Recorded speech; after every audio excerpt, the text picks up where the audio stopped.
ثم جعلناك على شريعة من الأمر فاتبعها ولا تتبع أهواء الذين لا يعلمون.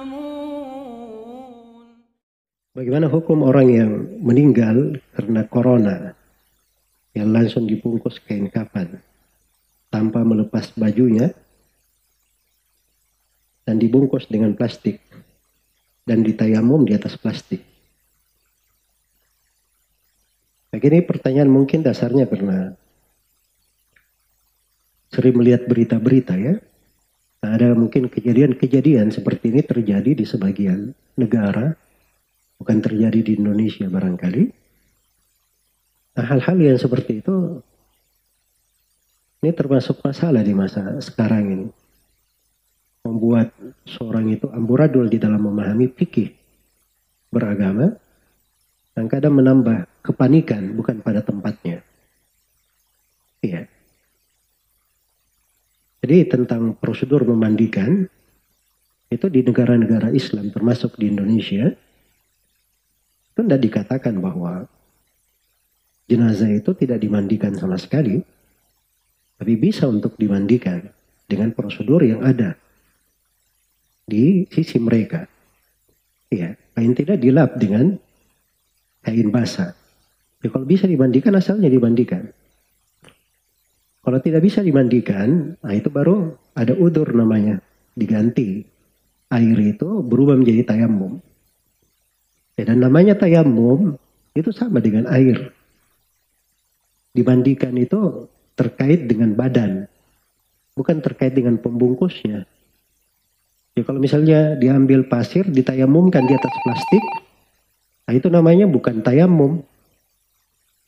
Ya, kalau cuma digosok di atas plastik, ya mending tidak usah dia gosok, langsung dia kuburkan saja. Artinya kalau memang tidak bisa dimandikan, tidak bisa disentuh debu ke kulitnya, nah itu artinya tidak bisa dimandikan dan tidak bisa ditayamumkan. Gugur dua-duanya kalau memang dua-duanya tidak bisa sama sekali. Tetapi di kenyataan dari sudut prosedur yang ada di berbagai negara Islam, itu bisa dimandikan. Itu asalnya yang dipegang. Kalau tidak bisa, karena mungkin ada kondisi tertentu, maka itu paling tidak ditayamumkan. Iya, ditayamumkan. Semoga Allah Subhanahu wa Ta'ala memberi taufik kepada semuanya.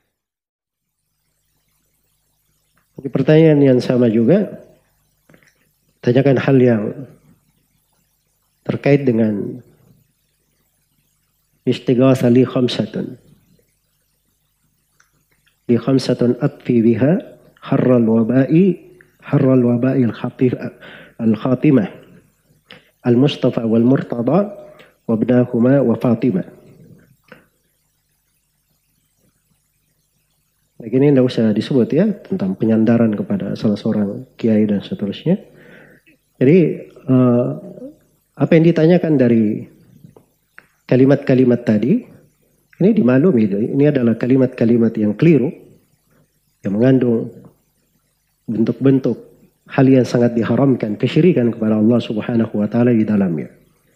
Dan ini asalnya berasal dari kata-kata syair di kalangan orang-orang Syiah Rafidhah. Iya. Yang memang ketergantungan hatinya itu bukan kepada Allah. Bukan kepada Allah Subhanahu wa Ta'ala. Beda dengan umat Islam. Umat Islam itu ketergantungan hatinya kepada Allah. Pada hal-hal yang merupakan kekhususan Allah. Misalnya minta keselamatan dari musibah, keselamatan dari bahaya. Itu kita hanya minta kepada Allah. Kalau kita minta kepada selain Allah, maka itu namanya syirik akbar. Itulah agamanya kaum musyrikin. Nah, ini bait-bait syair ini mana-mananya naudzubillah ya. Dikatakan li khamsatun atfi biha. Katanya saya punya 5, saya bisa memadamkan dengannya. Harral waba'il hatimah. Panasnya wabah yang sedang membakar. Ya. Ini asalnya di buku-buku Syiah itu bukan dikatakan harral waba'il hatimah, tapi dikatakan harral jahimil hatimah. Itu di buku-buku Syiah begitu. Untuk memadamkan neraka jahim yang bisa membakar hati sampai ke relung-relungnya, ke lapisan paling dalamnya. Jadi katanya 5 ini bisa menyelamatkan dia dari api neraka. Nah ini sekarang dirubah konteksnya. 5 ini bisa menyelamatkan dari wabah yang membahayakan. Siapa 5 ini? Al-Mustafa wal-Murtada. Yang pertama Nabi Al-Mustafa, dan yang kedua Ali bin Abi Thalib Al-Murtada. Yang ketiga dan keempat 2 putranya, maksudnya Al-Hasan dan Al-Husain. Dan yang kelima Fatimah. Ya. Terus untuk Allah di mana? Subhanallah. Ini dari tipu daya syaitan. Dari tipu daya syaitan. Nabi SAW saya, ketika beliau masih hidup, begitu turun firman Allah Subhanahu wa taala, wa anzir ashiratakal aqrabin, beri peringatan kepada keluargamu yang terdekat. Maka Nabi kumpulkan kabilahnya, keluarganya yang terdekat. Beliau katakan, ya ma'syar Quraisy, ishtarau anfusakum, la amliku lakum minallahi syai'a. Wahai orang-orang Quraisy, tebuslah diri-diri kalian sendiri. Saya tidak memiliki sesuatu apapun untuk kalian. Ya Bani Abdi Manaf, la ugni ankum minallahi syai'a. Wahai Bani Abdi Manaf, dia panggil dari kabilah yang terdekatnya. Saya tidak bisa menyelamatkan kalian sama sekali. Ya Al-Abbas bin Abdul Muttalib, wahai pamanku Abbas bin Abdul Muttalib, la ugni anka minallahi syai'a. Saya tidak bisa menyelamatkan engkau sama sekali. Ya Fatimah, sebelumnya ya Safiyah amat Rasulullah, wahai Safiyah bibi Rasulullah, la ugni anki minallahi syai'a. Saya tidak bisa menyelamatkan engkau dari Allah sama sekali. Ya Fatimah binta Muhammad, kemudian Nabi panggil putrinya Fatimah, wahai Fatimah putri Nabi Muhammad, salimi mali ma syi'ti. Kalau harta silahkan minta ke saya, nggak apa-apa, saya punya harta, saya beri. Kalau pengen harta, tapi saya tidak memiliki untuk engkau sesuatu yang bisa melindungimu dari Allah. Ini ucapan Nabi di masa beliau masih hidup. Kok bisa ada yang menjadikan doa ini sebagai doa penolak bala? Malah di sebagian tempat dikatakan jimat untuk menolak wabah katanya. Iya. Ini bukan jimat ini. Ini bukan penyelamat. Ini adalah hal yang membinasakan, perkara yang menghancurkan. Karena kesyirikan kepada Allah Subhanahu wa taala itu apabila terjadi, itulah sebab datangnya musibah dan malapetaka.